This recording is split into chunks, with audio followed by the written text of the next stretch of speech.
A palavra do Senhor nos fala no livro de Lucas, Evangelho segundo Lucas, no capítulo 7, no versículo 9. Eu sou apaixonado por essa passagem, porque a gente consegue ver o quão de onde mais improvável vem o entendimento do mundo espiritual. Jesus disse o seguinte: quando Jesus ouviu isto, ficou admirado e, virando-se para a multidão que o seguia, disse: digo a vocês que nem mesmo entre o povo de Israel achei tanta fé. Todos nós sabemos que o centurião tinha um servo. Um centurião, como diz o nome, ele era responsável por 100 homens dentro da hierarquia do exército romano. E ele era romano, ele não era cristão, ele não era judeu. Mas no momento, na hora de necessidade, ele procurou, independente de fazer parte do seu credo, do seu povo, da sua eclésia, o homem que vinha operando tremendos milagres. Poderíamos entrar aqui numa área teológica profunda que eu creio, que é a salvação do corpo místico de Deus. Mas não é por esse caminho que Deus me orientou a entrar. Ao ponto de o próprio Deus, na forma de homem, o Filho de Deus, dentro da hierarquia celeste, Pai, Filho e Espírito Santo, não é assim como nós homens vemos. Como homem ele se admirou.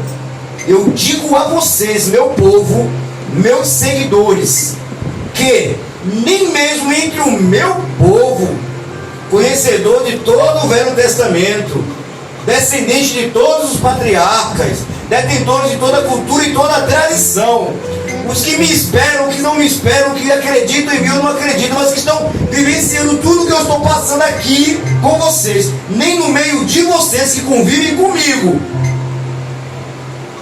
eu encontrei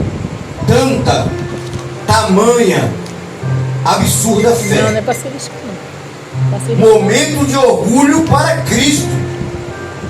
Se eu estivesse no meio daquele povo, seria de tamanha vergonha e constrangimento. Na época do Velho Testamento,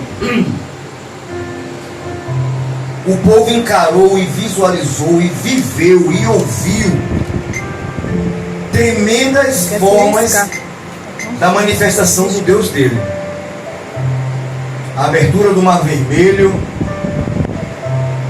o povo se desesperou, gritou, blasfemou, protestou contra Moisés, consequentemente contra Deus. Mas Moisés, como escolhido, ele manteve, apesar de tremer, Deus tinha dado prova suficiente para ele, através dele mesmo, os milagres,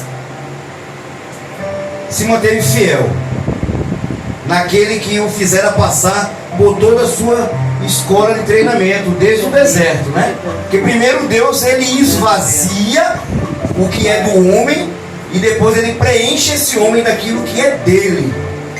O que lhe interessa para que ele venha utilizar esse mesmo homem?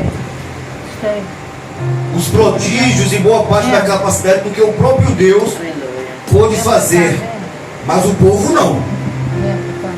Aí o povo atravessa o Mar Vermelho e continua insatisfeito, porque talvez o mal daquele povo da época seja o mesmo mal de nós como povo hoje.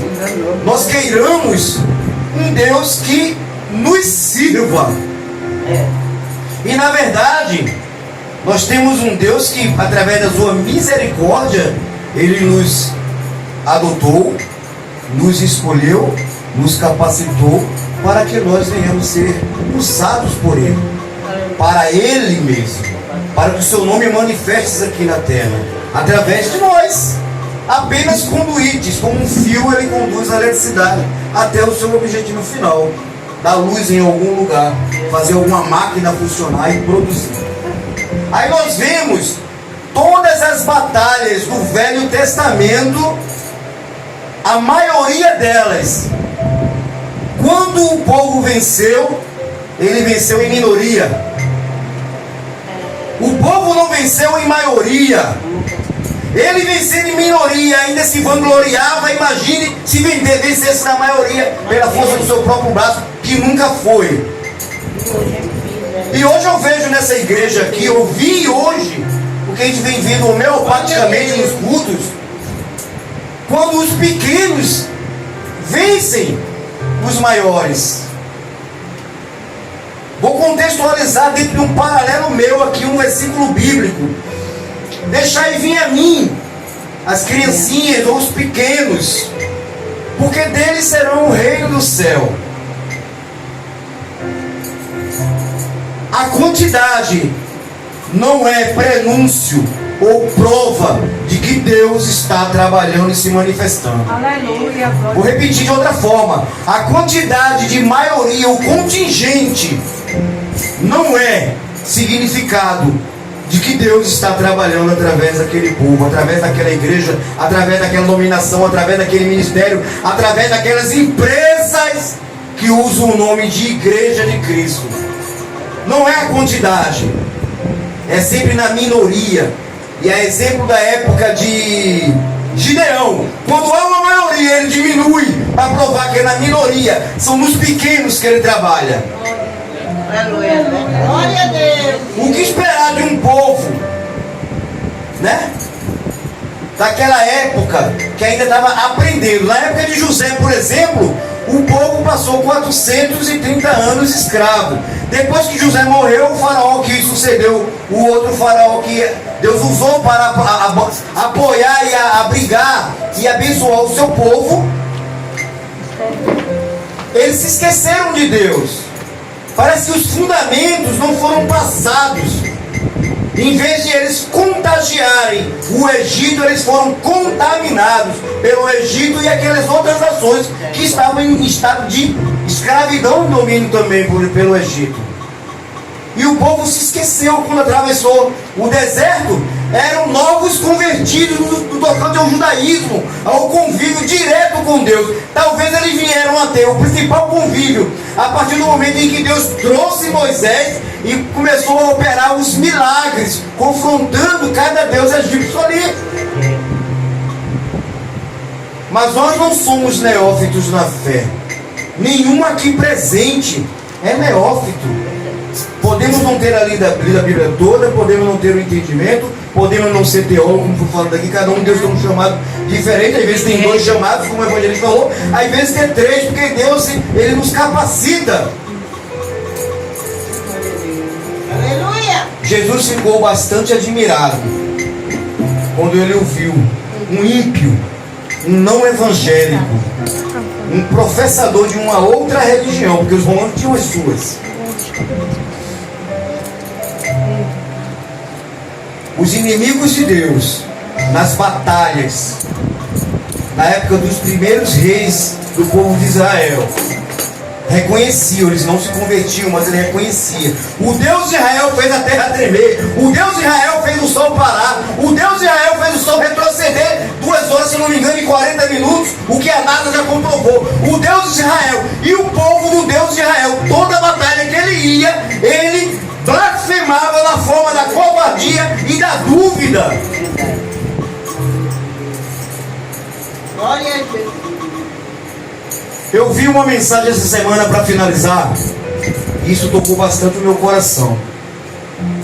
O diabo, nosso adversário, ele é adversário de Deus, em consequência nosso, porque Deus nos escolheu para povoarmos o céu no lugar dele. Ele não respeita, como também já foi dito aqui essa noite, cargo, dinheiro, diploma, poder bélico, poder político. Ele não respeita as nossas conquistas como seres humanos. Ele não respeita.